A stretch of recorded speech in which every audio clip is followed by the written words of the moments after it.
Dan jawapannya ringkas tapi mendalam, tidak. Jual lukisan di tepi kedai atau laluan orang ramai tidak menjatuhkan maruah pelukis. Yang menentukan maruah pelukis bukan tempat, tetapi nilai, niat dan cara dia membawa karyanya. Kenapa ia tidak menjatuhkan maruah palet artis satu? Sejarah seni lahir di jalanan. Ramai pelukis hebat dunia bermula di jalan, melukis potret, menjual karya terus kepada orang ramai. Seni jalanan itu jujur dan hidup.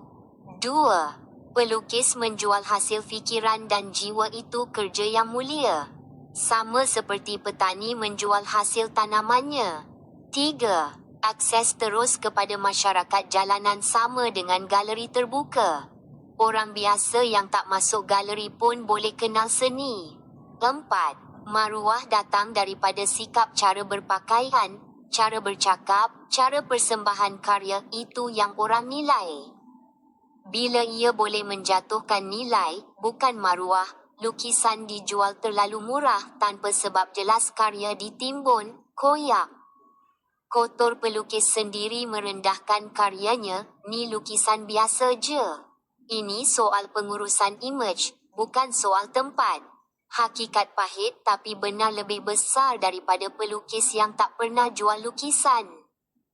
Maruahnya tak naik walau duduk dalam galeri mewah.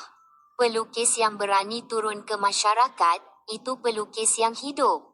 Kalau mahu, saya boleh bantu.